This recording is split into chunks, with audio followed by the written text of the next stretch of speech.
Welcome to Season 3, Episode 3 of The Exchange, a coffee podcast where coffee people talk to coffee people about coffee and or things coffee adjacent.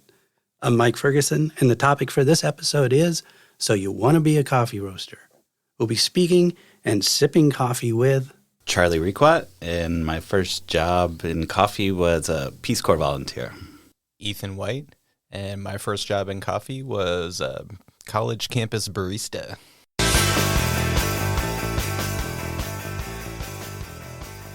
Okay, so we're talking today about the topic is, so you want to be a coffee roaster. We spend a lot of time talking to people who, for whom being a coffee roaster is an aspiration, sometimes a reality, sometimes a combination of aspiration and a reality. So I thought we'd chat a little bit today and give some advice about to people who are thinking they want to be a coffee roaster or are have started down that road and they're somewhere on that journey. The world has changed since I entered coffee 20 years ago in lots of ways, but one of the things that is no longer a significant part of coffee is sort of an informal apprentice system. It used to be your career leading up to becoming a coffee roaster might look something like you get a job as a barista somewhere, a coffee house that also has a roastery, so there's a roaster retailer. There's an open invitation to go to the cuppings. You start going to the cuppings, that you're a regular at the cupping table. A position opens up in the roastery to pack coffee. You apply, you get that job, you pack coffee for a year or two. A position opens as a roaster, apprentice roaster. You apply, get that job, then you roast for a few years, and then for one reason or another, you decide to head out on your own and start your own roasting business. That was a very common story. A lot of the older roasters, and by older I mean my age, that you talk to, they'll tell you some story very similar to that. A lot of our friends who we work with now went through that, a process very similar to that.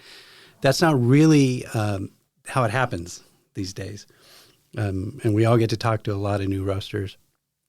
In the absence of that, let's say I woke up this morning and I decided I want to be a coffee roaster. What's the first piece of advice? And I go to you and I say, hey, Charley or Ethan or both of you, I want to be a coffee roaster. What do you have to tell me?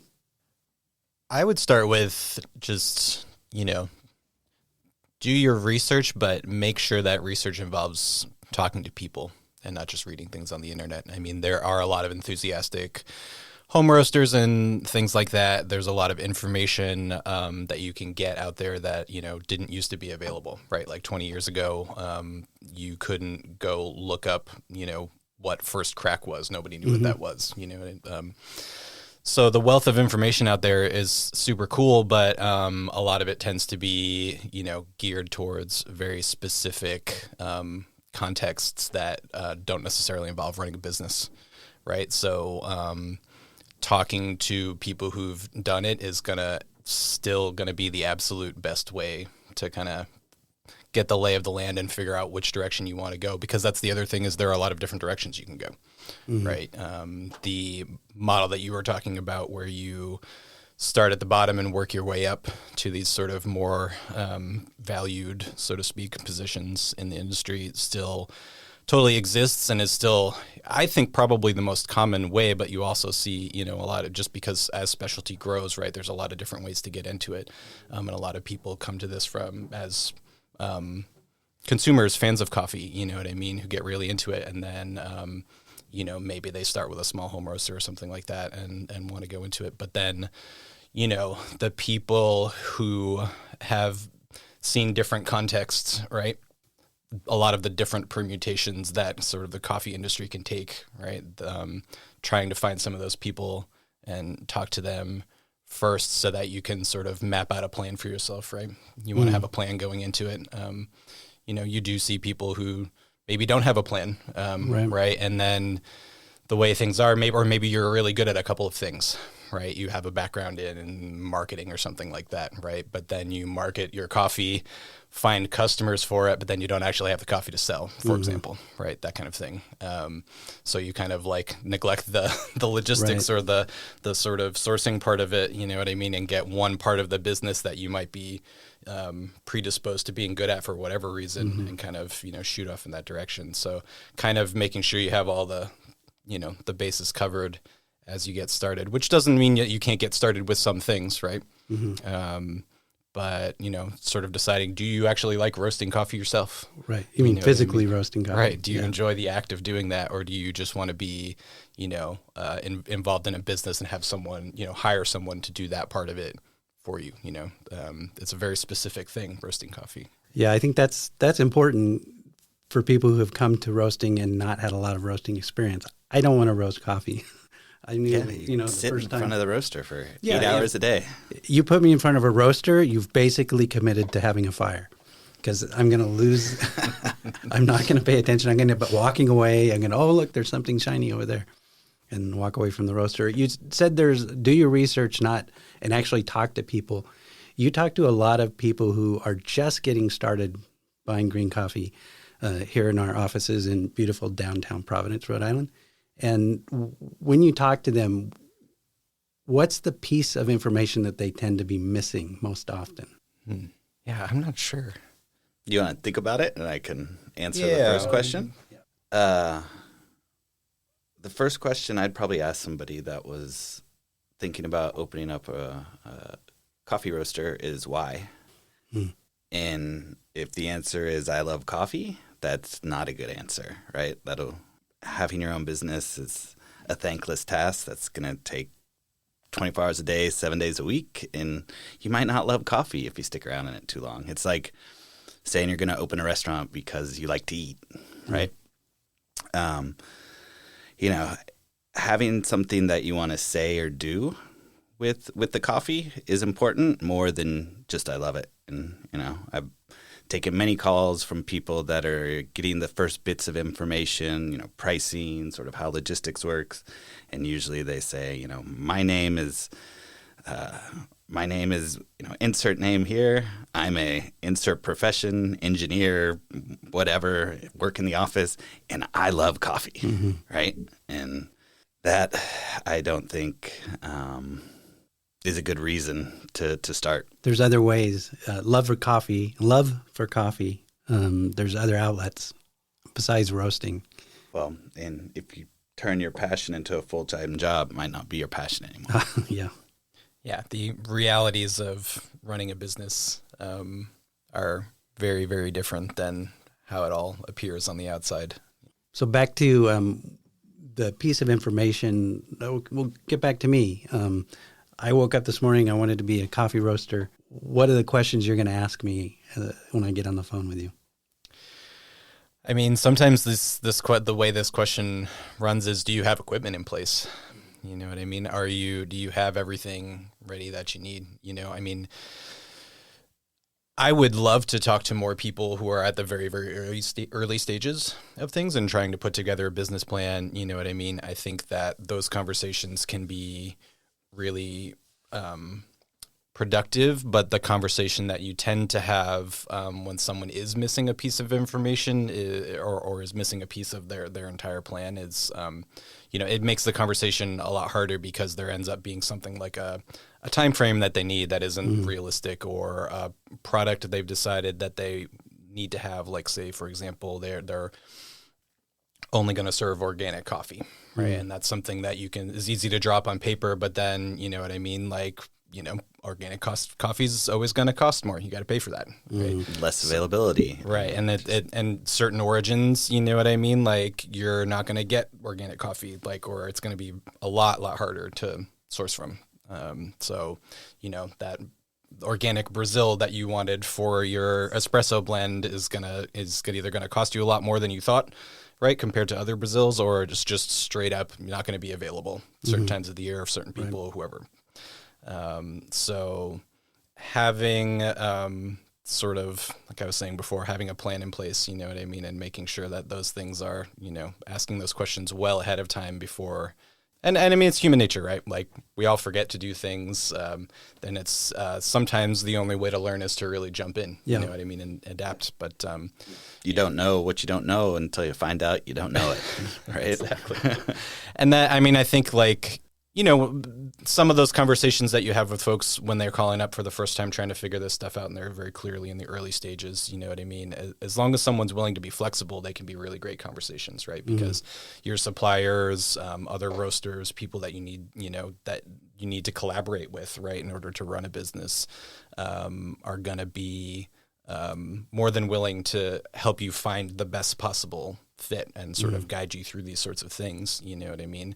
You know, if you're rigid about some sort of specific thing, I mean, it can be good to be rigid about an ideal, right? If you want to serve, you have a certain kind of coffee that you want to serve, you know what I mean? I'm only going to do, you know, super high scoring coffees, like, cool, right? But then the flexibility comes in of, like, you got to be able to adapt your business model and figure out how to sell that coffee to people in a way that makes sense and is, you know what I mean, not just you losing money because nobody wants to pay $10 a cup of coffee per cup of coffee for, you know, the thing every that you day, set up. Yeah. Right, yeah, or something like that. Yeah, so we've all talked to people who have vision. Vision is great. You need to be flexible on how you're going to get there.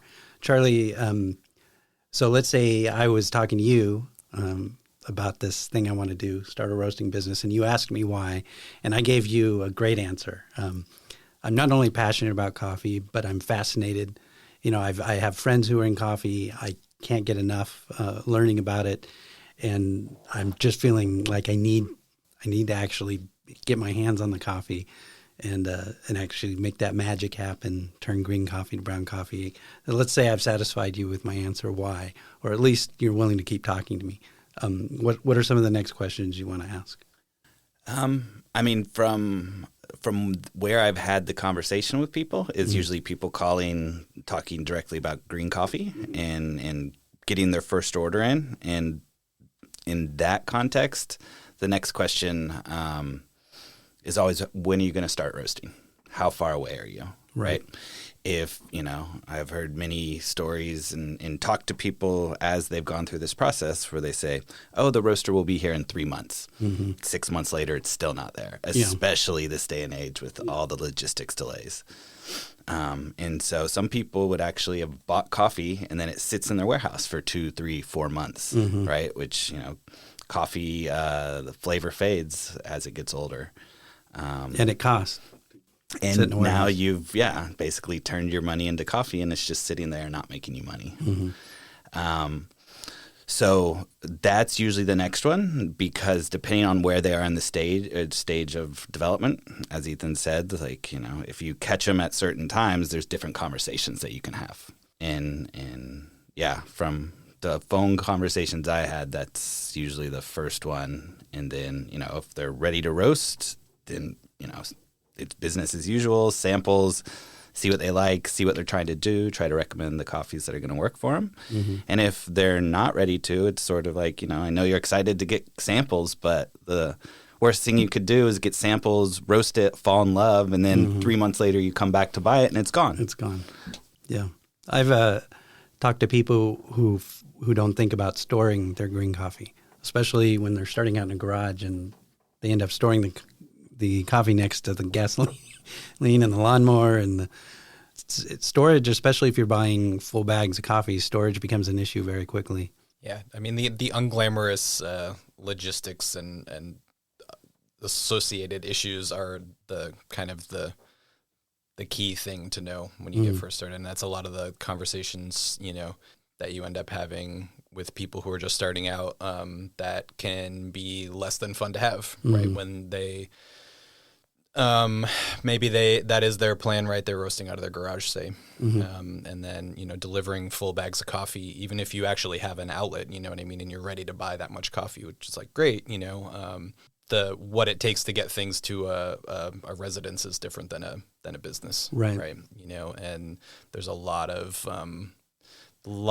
unexpected cost conversations that you end up having with folks, and some of it, I mean, I don't want to it's stuff that, yes, you could research, but is always going to come up, right? So being ready for those unexpected delays and costs, that's kind of just part of the experience, part of the joy of opening a small business. It's the same for cafes. It's the same for restaurants. And it's the same really for any business. You know what I mean? I think coffee can have this kind of quality to it where, like, you can do something like spend 10 or 15 grand on a roaster, right? Like, as you like to say, Mike, right? You can sell your car and buy a coffee roasting roaster. buy a coffee roaster. Yeah. So it's a thing that even if you're not fabulously wealthy, you can sort of put together the money to get the equipment, professional level equipment that is like actually the right size, and you can put out a lot of coffee on a 5-10 kilo roaster, right? And if you if you're putting 8-hour days in on something like that, you're gonna be able to put out a lot of coffee. But then the other part of that is that there's to generally you want to have the infrastructure around that roaster to support it, right? Like whether it's maybe you really don't actually want to run your business out of your garage, right? Like that's you got to be a specific kind of person to to make that work. Right. Like, for example, you might, if you have really bad winters like we do here in Providence, you might need that garage for your car. Or you live in a place where you can't sell your car to, Well, and at a certain point, you're going to have to get permits and, all of the inspections done to become a proper business. And that might not fly, or the cost to, install a 3-basin sink or whatever might be involved there. Yeah. Is, like, what is the difference huge. between, I mean, we see folks come in who we even have to have conversations about, like, the difference between an LLC and a sole proprietor, right? Like, sort of knowing how you're going to file your taxes. Yeah. And like what your plan is for that. And, because, when it comes to the level of like doing business to business transactions, you want to have all your stuff in order, right? Because we run into plenty of folks who are not, maybe they do have the equipment in place, but they don't actually have a registered business. And, there's various different ways of dealing with that. But like ultimately, like if you're going to be selling stuff to people, you want to have a registered business. Yeah, you brought up a good point earlier. No matter how much research you've done, you may not have come across the fact that it's going to cost you an extra $40 if a small truck has to be used to get to your house, or if you need a lift gate, that's another $40, or if you need delivery inside. There's all these things that, despite as much research as you do, you may not have come across those things. So you end up talking to us, and we tell you that. And I mean, everything along those lines, you should, do your best, do your research, make a budget, and then add 10 to 20% on top of it, in both time and money. Expect all of those things to go up. I mean, especially these days, you know what I mean? Like I've been at Olam for 2.5 years now, I guess, and like the price on all of those extra costs beyond just the price of the coffee going up, right? Because of everything that's gone on the last couple of years, like it seems extremely unlikely at this point that any of the logistics or incidental costs are going to go down, right? Like there's just once they raise prices on those things, the logistics, the shipping companies, those sorts of things, like the ocean freight, all these things, like those things are, they might come down from some of the astronomically high levels they've hit in certain points, but they're not going to return. There's no going back on that sort of stuff. Right. Yeah. And one thing on the logistics part, in addition to the additional fees, whether it's a liftgate, residential, it's also trying to find that balance between how much coffee you think you're going to roast, but also putting more than just 1 or 2 bags on a pallet. Because pallets cost you whether you put 1 bag on it, and you can fit up to 10, some bags, maybe 11, maybe 12 on a pallet. And the additional poundage that you can put on there is going to decrease the cost. So say a pallet you can fit 1,300 pounds on, and if that costs you $130 to ship, 10 cents a pound. But if you put 1 bag on there, that's now $13 a pound or $10 a pound, right? Yeah, and there are a lot of companies out there that do broken bag business, right? But you're always going to be paying a little bit extra for smaller units that can ship via FedEx and go straight to your house and stuff like that. So some of them even offer free shipping and all that sort of stuff. You're always paying for that somewhere along the line. But we get a lot of folks on the startup end of things who come in and are accustomed to these smaller units, right? And then they see our prices and they're like, well, that sounds great. You know what I mean? I can get that much coffee, right? And then they end up in your position, right, Charlie, where you're talking about of like cost of shipping is like $500. Honestly, that's what it would be at this point, right? If you're shipping into the middle of the country coast and you need to deliver to a residence and you need a lift gate and all these sorts of things that would require shipping to a house, then that's what you're going to end up with. You know, it's about 500, if not more, honestly, for one pallet. And that's adding to your, you know what I mean? So you just added a third or half as much, 50% to your overall cost for that coffee. Sometimes that still works. But then it can be as simple as just figuring out how to pay for the 2 more bags, right? So if you're doing 4 bags instead of 2 on that pallet, all those incidental costs and the cost of the pallet are going to be the same. And that's exactly what you're talking about, Chuck. Then it starts to make sense to start to, ramp up that volume a little bit and get your better pricing that you get from buying bigger volumes.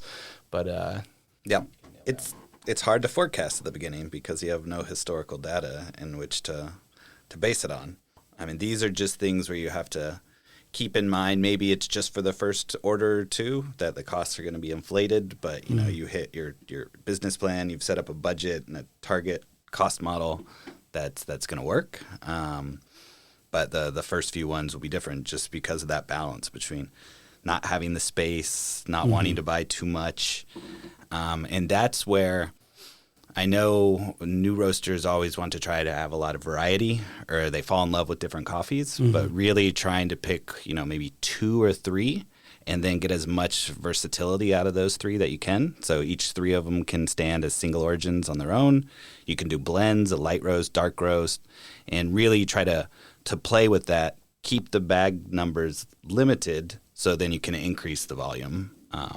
Speaking of blends, I think that's a good topic for new roasters. So often new roasters are sort of afraid of blending and are just doing single origins. Sometimes it's a philosophical position, thinking that this idea that single origins are better than blends and that blends are reserved for the sort of old commercial idea that blends were bad coffees trying to be better. Not necessarily the case.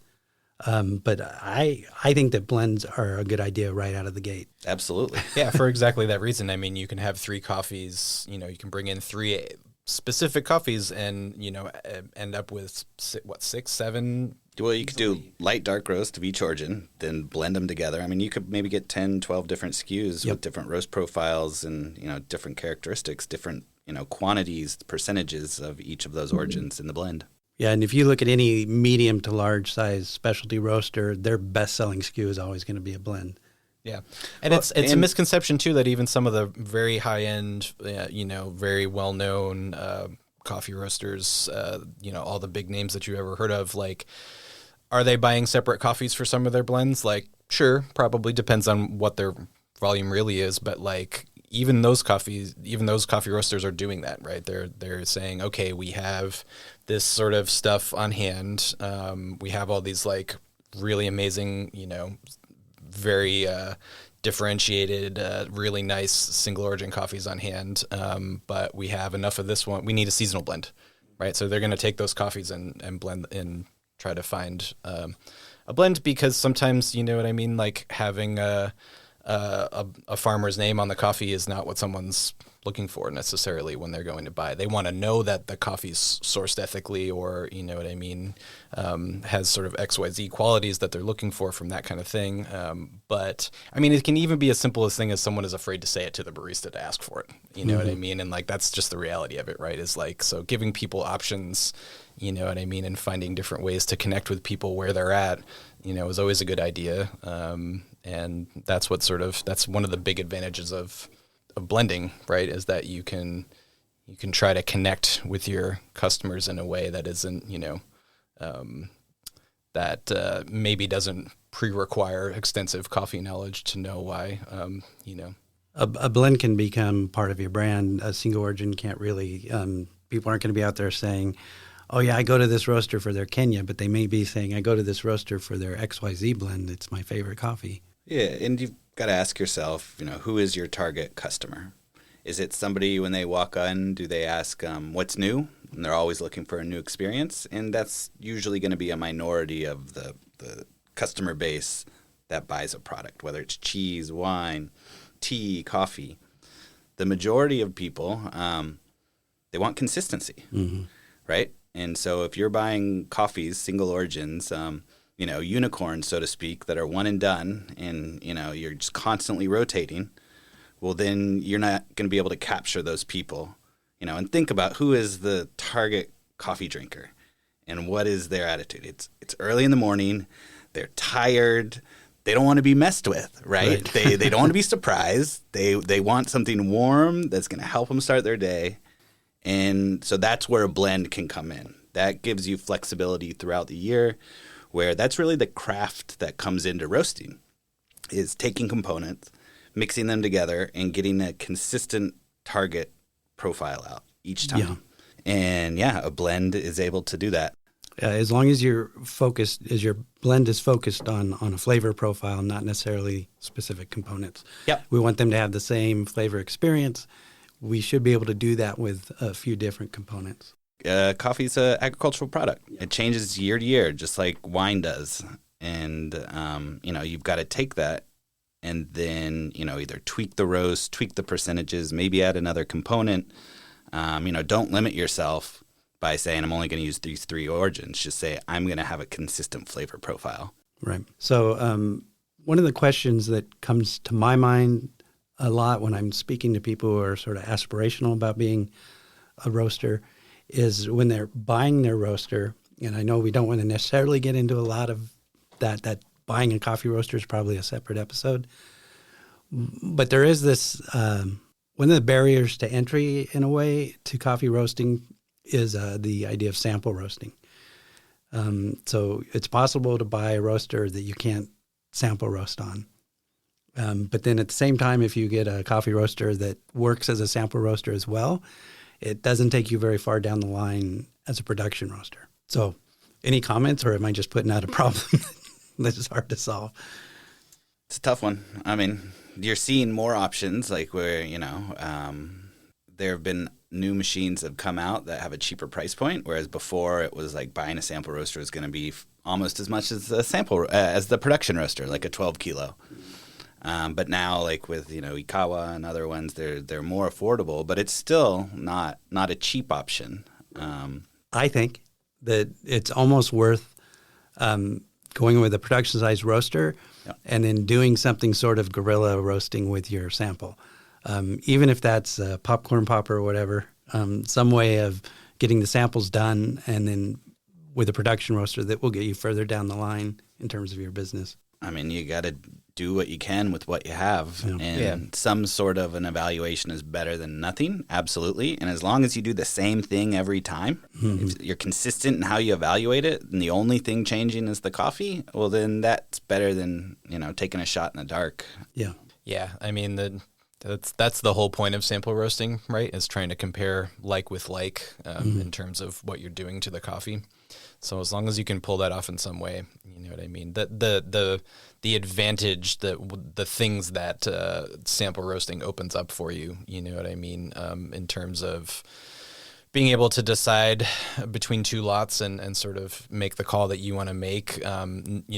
You can trust the person who's selling you the coffee to the end of the earth, but like ultimately, you know what I mean, especially if you're at the higher up you go in terms of, the quality levels we're talking about, you know what I mean? Like, it's irreplaceable. So just finding some way to do it, I suppose there's a case to be made in very early days, relying on your suppliers' cupping notes to get you through the very beginning stages. Yep, or try to, find if someone's local, like maybe there's cuppings the suppliers will do. But yeah, the cupping notes.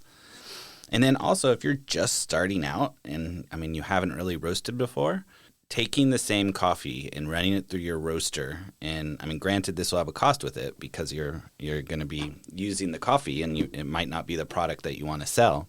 But taking that same coffee and doing different roast profiles. So some shorter, some longer, like different roast levels, but also, how you get there. and then tasting each one of those, right? I think that's key to learning. And you might not want to sell all of those roasts, but the knowledge that you're going to gain by how to tweak roasting and actually tweak the end product, even when it's the exact same coffee that's going into the roaster, that I feel is the sort of art side of coffee roasting, right? You can look at the science, you can look at profiles, you can, there's a million data points that you can take. But the real thing that makes it a craft is you putting all of that together and then making a decision about how long it stays in there, to what temperature it goes to. Yeah, that sort of brings us to the topic of cupping. I'm surprised at how often, especially in recent years, I meet roasters, who aren't cupping coffee. Thoughts on the necessity of cupping? How do you know what's going in the bag if you don't taste it? Like, you should do it the same, like we've talked about. You should do everything the same, whether it's, ratio to water, the temperature. I mean, even the same, say if you're using a kettle or something, use the same kettle every time. Like, try to keep all the variables the same except for the coffee. And then every roast you do, you should pull a cup out and cup it and taste it. And take notes. Yeah.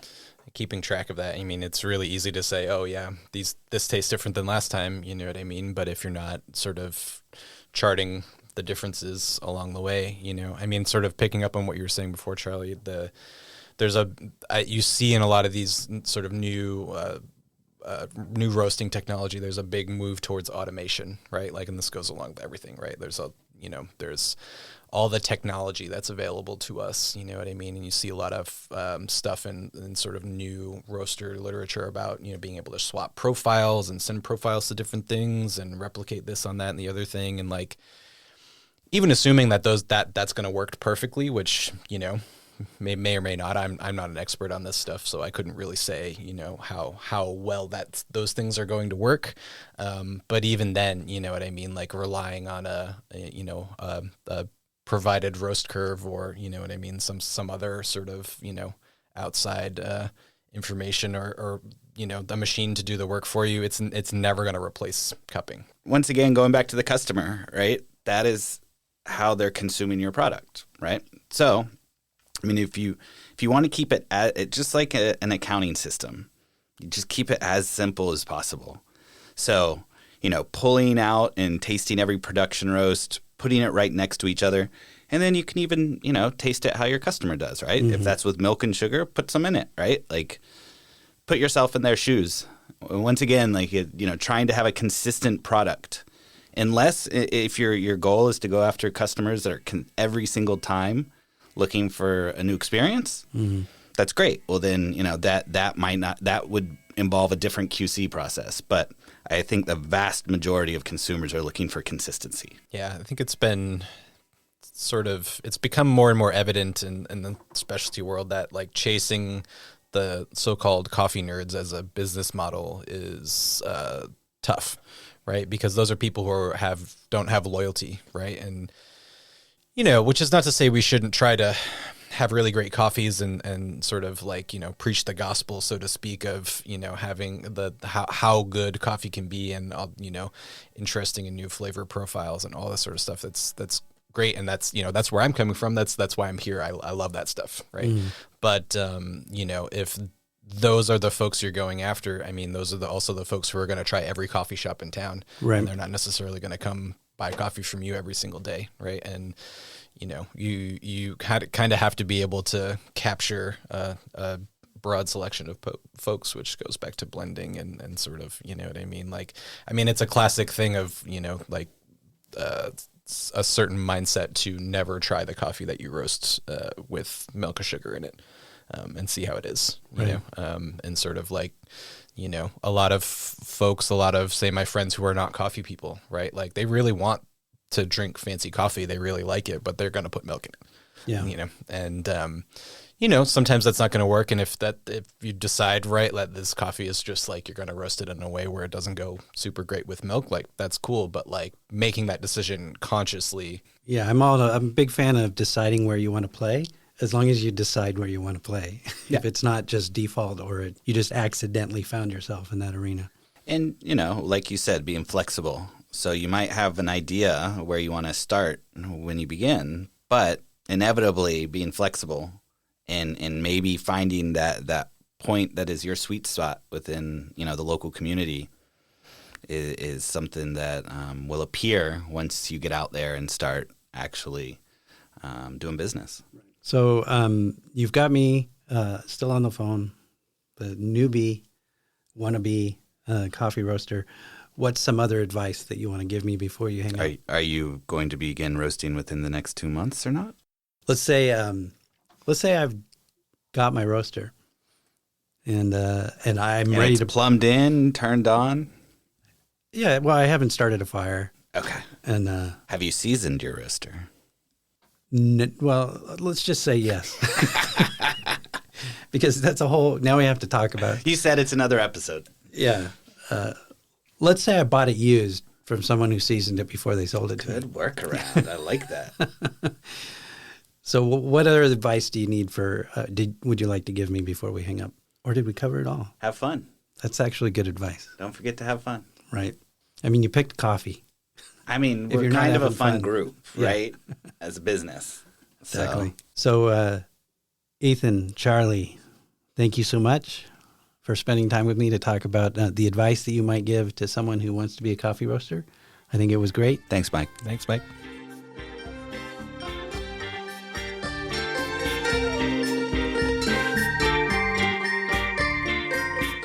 You've been listening to The Exchange, coming to you from our coffee podcast studio in beautiful downtown Providence, Rhode Island. The Exchange is produced and edited by me, Mike Ferguson. Our opening theme was A Cup of Coffee and a Piece of Pie by the Ribeye Brothers. Our closing theme is Coffee Morning by Olga Scotland. All music is used under Creative Commons. You can now reach us using electronic mail at coffeetheexchange@gmail.com. And now, your postscript. He goes, in your name? And I said, oh, it's Mike. I said, but most people call me Charley. And that was the day everyone was in the office, too. So everybody just loses it. Yeah, it's dangerous when I have a captive audience.